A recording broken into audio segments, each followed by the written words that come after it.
Oui, mais là. Maintenant, regardez. Je ne vais pas encore lire ici. Maintenant, prenez dans Jean chapitre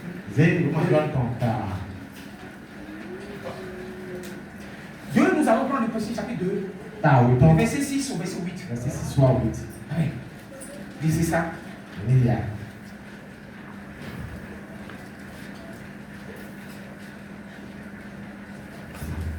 Vous avez vu ça? Jean chapitre 2. Le 6. Oui, verset 6.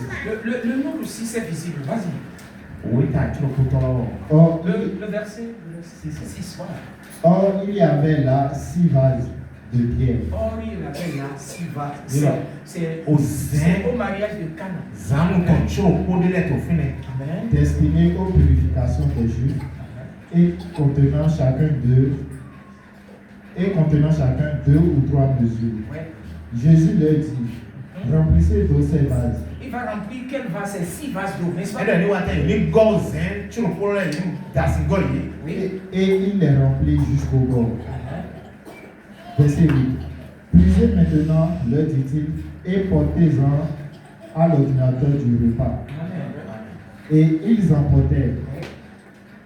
Quand l'ordinateur du repas eut goûté l'eau changée en vin, ne sachant d'où venait ce vin, tandis que les serviteurs qui avaient puisé l'eau le savaient bien, il appela l'épouse et il lui dit, tout homme sait d'abord le bon vin, puis le moins bon, après qu'on s'est émigré.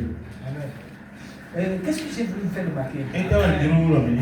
Au mariage de Cana, Dieu, les gens dans leur fête là, ils ont 6 vases symboliques là-bas.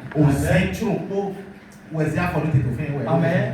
Les 6 vases, on a rempli ça d'eau. Je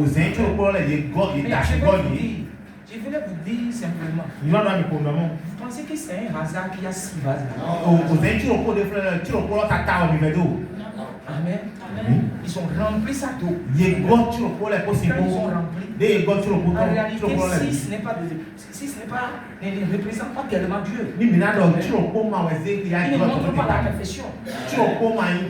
Mais il doit, moi je vais vous dire qu'il y a 7 vases. Les 6 vases, c'est ce que tout le monde veut. Amen. Tout le monde veut boire dans les 6 vases. Mais c'est dans cette fête-là que Jésus a dit tous ceux qui ont fait un choc qui viennent à lui. La 7e vase était restée mystérieuse. C'était qui? La personne Jésus. C'était la 7e vase. Il vivait dans le 6e festival. Frère, nous voulons boire dans le 7e vase. Il est là. Mais eux ne peuvent pas le voir. Ils ne le croyaient pas. Mais il est là chaud. C'est lui qui a fait les 6 vases. Et il est le 7e. Il est la perfection. Le 7e jour. Amen. Il est là silencieusement. Dieu l'a ouvert. Maintenant, lis dans 8. Dans 8, chapitre 3. Le verset 17. Mais vous allez le lire après.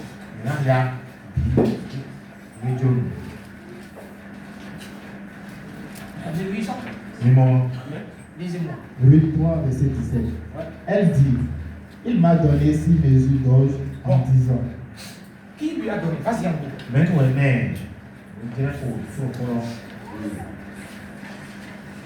Verset 15. Tu es au verset 17. Dis-moi 16 voix ou 10. Bon, prends ça 16 ou 15 si tu veux. Hein? Vas-y. Pour que les gens voient. Ceux qui ne lisent pas la Bible. Nous allons. Vas-y. Verset 15. Et il ajouta, donne le manteau qui est sur toi. Tiens-le. Ok, donne le manteau. Oui. Elle le tint et il ça, le c'est Boaz qui dit ça. Elle le tint. Quel est son manteau? Vous devez, il y a quelque chose de surnaturel. Si vous êtes un quand nous sommes en train de souffler les choses, actuellement, je suis en train de donner de l'or. Et tu dois tendre ta robe. Tu dois tendre ta foi. Et Dieu va te le donner. Et elle était un symbole. Elle le tint et il mesura 6 mesures d'orge qu'il chargea sur elle. Puis il rentra dans la ville. Verset 16. Ruth revint auprès de sa belle-mère et Naomi dit: Est-ce toi ma fille? Ruth lui raconta tout ce que cet homme avait fait pour elle. Verset 17. Elle dit: Il m'a donné ces 6 mesures d'orge en disant: Tu ne retourneras pas à vivre de ta belle-mère. Tu ne retournes pas à vivre de ta belle-mère. Maintenant, regardez. Tout le monde se tient là-bas. C'était Boaz. Qui est le parent rédempteur. Amen. Qui devait racheter tout. Et Boaz a mesuré. Il a dit: donne, fais ton père, il a fait sa robe. Et Boaz lui a donné 6 mesures d'or. Allez dans le 3e seau. Dieu a parlé de l'or. Il a parlé de blé. Alors quand Ruth a tendu, il lui a donné 6. Alors le 7e se trouve où? Le 7e mesure. Il y a 7 mesures là-bas. C'est Boaz qui est le 7e mesure. Après, Boaz est devenu son mari. Ce 7e saut, qui est Jésus, qui est sa venue. Amen. Et donc nous serons sa femme. Amen. Alors, Boaz a donné 6 mesures. Et ce n'est pas un hasard. Il n'y a pas ce que Dieu n'a pas déclaré dans la parole. Maintenant, il faut avoir des yeux pour que tu ailles le plus. Ce qui crée le problème. Ce qu'on ne comprend pas, on ne va pas l'affronter. Beaucoup de personnes disent: les ténèbres ne sont pas révélées. Vous êtes des bizarres, vous êtes frères. C'est ça qui va nous amener dans l'enlèvement. Si tu es à un endroit où on ne prêche pas les tonnerres, à travers les sectages. Regardez comment tu as fait. Les cibles là. 8. Là, remarqué. 8. L'a reçu. Mais après, elle a reçu le 7e or. La 7e mesure. Qui est Boaz sur lui-même. Amen. Boaz est devenu son mari. Maintenant, elle n'a plus besoin d'aller tendre. Le donateur même. Elle devient son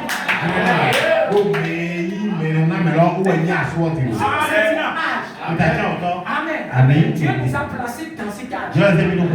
Alors les gens vont, c'est les 6 qui sont ouverts. Les 6 là, Dieu a présenté les symboles. Il a donné certains mouvements. Dans la journée des 6 jours, il y avait eu 2 mouvements. Mais le 7e jour, aucun mouvement. Dieu a fait quoi? La Bible nous a dit qu'il s'est reposé. Amen. Alors, dans son repos, Josué a parlé de son repos. Qui est un autre jour de repos qui est réservé. Ce n'est pas le 7e jour. Alors, vous voyez, les 6 choses là que nous avons vues, c'est toujours Dieu prépare la 7e. Alors, quand vous regardez, qu'est-ce que le prophète a dit ici? Dans le 7e saut. Maintenant, je vais lire dans le verset 248. Amen. Et maintenant, page 568. Il dit: et maintenant, aussi sûr que je suis sur l'estrade ce soir, j'ai reçu la révélation qui révèle que ça se passe en 3 points. Et je vais vous parler avec l'aide de Dieu d'un point de cela. Alors, vous comprenez? Voyons cela d'abord. Voici la révélation pour entamer ce que je vais dire. De quoi il s'agit? Ce qui arrive, c'est que c'est cette tonnerre qu'il a entendu tonner, qui lui a été défendu d'écrit. Ça, c'est le mystère. Il repose derrière. C'est-à-dire le mystère repose derrière cette tonnerre consécutive qui ont grondé. Frère Branham donne plusieurs coups sur la chair. Maintenant, pourquoi? Pourquoi? Prouvons-le. C'est là Le secret que personne ne connaît. Il a été défendu à Jean d'écrit. Ce qui en était. D'écrit ne serait-ce qu'un symbole là-dessus. Pourquoi? Voilà pourquoi il n'avait aucune activité dans le ciel. Cela pourrait laisser échapper le secret. Vous voyez maintenant, l'assemblée dit Amen. Amen. Pas même les symboles. Les pasteurs n'arrivent pas là-bas. Ils sont brouillés. Mais quand tu pries, tu lis les chansons dans la parole. Je ne peux même pas tout finir maintenant. Ok, maintenant je vais lire encore. Le prophète là quelque part. Oui.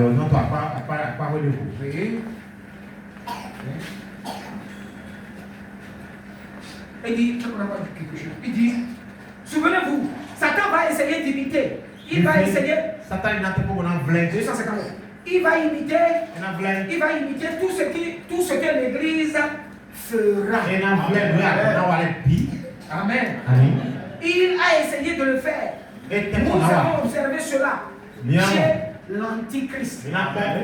Mais voici une chose qu'il ne peut pas imiter.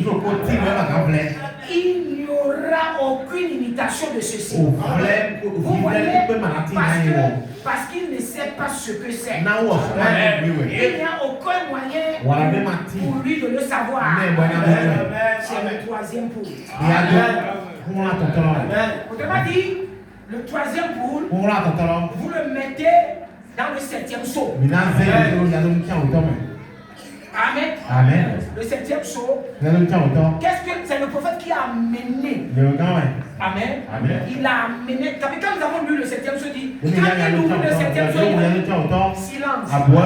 Mais quand le prophète dit que Dieu lui a révélé les choses en 3 points. Alors, quand Dieu lui a révélé en 3 points, il va parler de l'un des points. L'un des points, c'est concernant quoi? Le troisième pôle. Il y a un mystère qui est un secret. Il ne peut pas expliquer que Satan ne connaît pas. Maintenant, il prend ça. Il le met dans le septième sceau. Le septième sceau, c'est le silence, n'est-ce pas? Amen. Maintenant, il a dit quelque chose.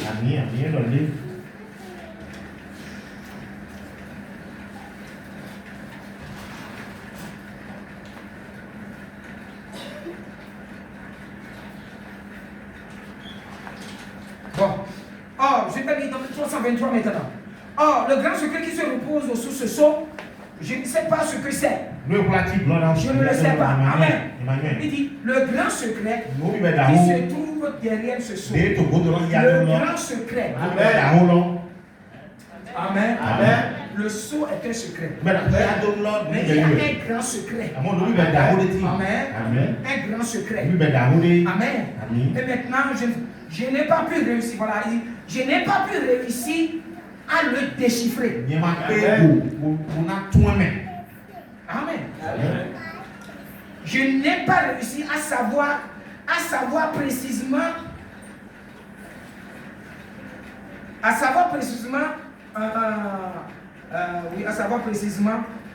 ce qui était dit. Mais je sais que c'est 7 tonnerres qui se sont fait entendre coup sur coup, qui ont simplement donné à 7 reprises. Et cela s'est déployé, montrer autre chose que j'ai vu. Quand les 7 tonnerres ont grondé, ça s'est déployé, on a montré autre chose. Il a vu. Amen. Amen. Ok. Et s'est déployé pour montrer autre chose que j'ai vu. Alors, quand j'ai vu cela, j'ai cherché l'interprétation. C'est passé à toute vitesse. Là, mais je n'ai pas réussi à le déchiffrer. C'est tout à fait vrai. Voyez ce que c'est encore. Il dit, voyez, ce n'est pas encore tout à fait l'heure pour cela. C'est-à-dire quand les 7 tonnerres ont grondé à 7 reprises devant nous, Étant le prophète à qui Dieu doit révéler cela, cela a donné un résultat. Cela s'est déployé autre chose. Amen. Et il a dit que c'est comme une fusée. Que vous lancez, il explose, un autre sort, il explose. Amen. Maintenant, regardez ce qu'il a dit. Dans le verset 300, il dit, mais nous entrons dans ce cycle. Amen. Pour vous, il dit, c'est pour bientôt. Alors, la chose à faire, c'est de vous rappeler que je vous parle au nom du Seigneur.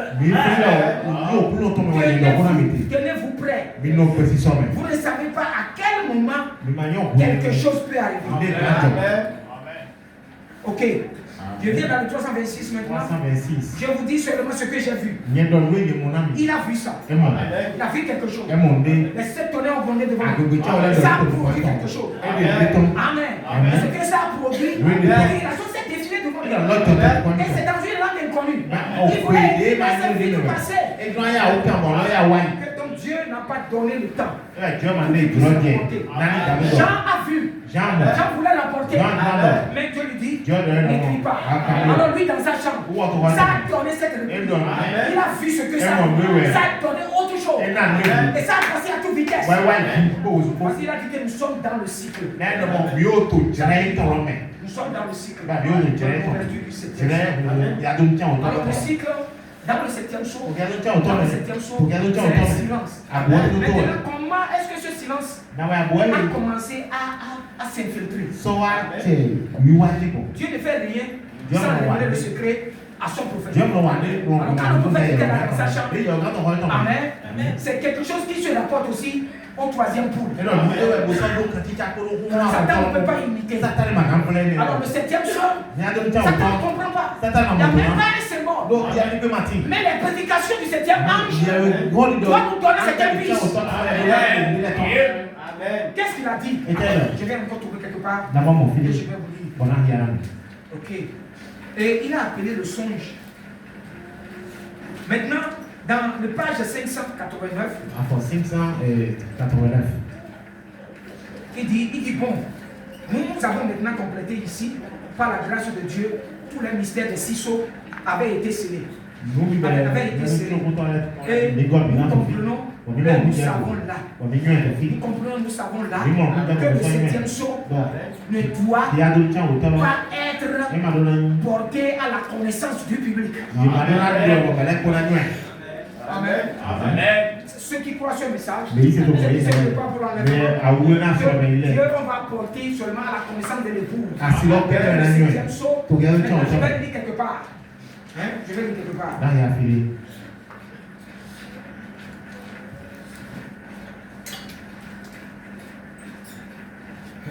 Il a vu cela se déployer. Il dit, maintenant quand vous regardez, il dit le 7e jour ne doit pas être porté en public. C'est-à-dire le 7e jour va être comment? Ça va être porté seulement en privé. Dans ce groupe privé. Vous savez ce que Jésus a fait tout juste avant qu'il ne parte? Tout juste quand il partait à l'Amérique, quand il va partir, ils sont partis tout juste avant qu'il aille à la croix. Il y a quelque chose qui est arrivé, qui seulement les gens, les trois là ont gardé. Jésus fut transformé. Quand Jésus fut transformé, quand il descendait là du bois, il dit ça c'est privé. Ne dites à personne. Est-ce que c'est ça? Il dit ça c'est privé. Ne dis pas ça à personne. Seulement ces apôtres là qui ont vu Pierre, Jean-Jacques, qui ont vu, ils ont gardé sa bouche. C'est Jésus qui est. Du coup il est transformé. Sa face brillait. Son vêtement devenu blanc. Ça c'est une vision. Maintenant gardez ça bien. Tout juste avant que les 7 jours ne soient ouverts, 2 ans avant, il y avait un frère qui s'appelle frère Jackson. Amen. Il a fait un rêve. Il a vu une grande montagne. Il a vu des écritures sur la grande montagne. Il a vu le prophète est en train de l'interpréter. Si tu n'es pas dans le message, tu ne peux pas comprendre ça. Ça ne regarde pas. C'est comme les disciples qui ont vu Jésus. Ils n'ont pas dit à quelqu'un. C'est gardé seulement pour eux. Il y a Il va avoir les tonnerres. Oui, frère. Que tu fais ou pas, c'est ça. Jésus, il a fait la division. Amen. Des gens vont dire, je ne vais pas révéler, frère, c'est révélé, nous sommes dedans. Nous sommes dans le cycle. Quand c'était ouvert, à Jean, il n'a même pas vu ses morts. Mais il sait l'explication. Et c'est l'explication a été donnée par les 7 voix, les 7 tonnerres, qui étaient la voix de Dieu, qui avait raisonné tout sur lui. Il a dit quelque chose, Jean voulait la porter. Jésus lui dit, ne crie pas. Et quand le 7e ange va venir, lui va apporter ce secret. Frère, est-ce que le 7e ange est venu?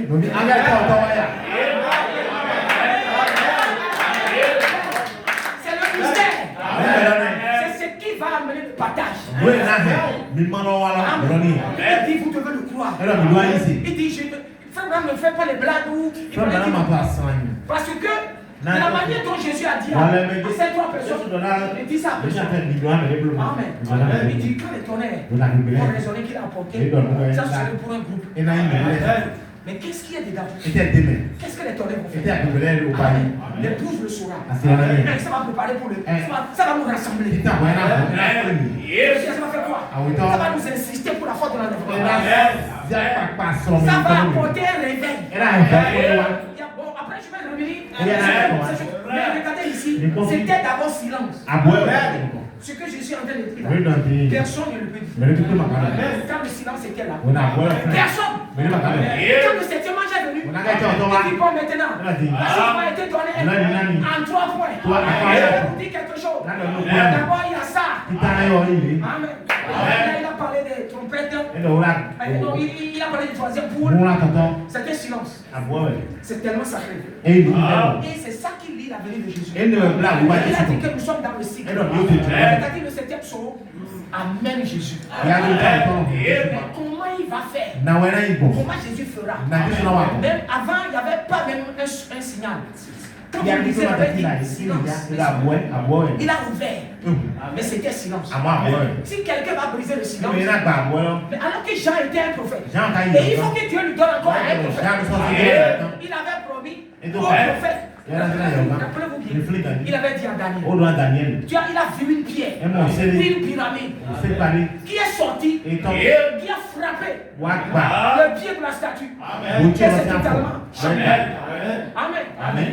Et la pierre là a été envoyée d'un silence. Amen.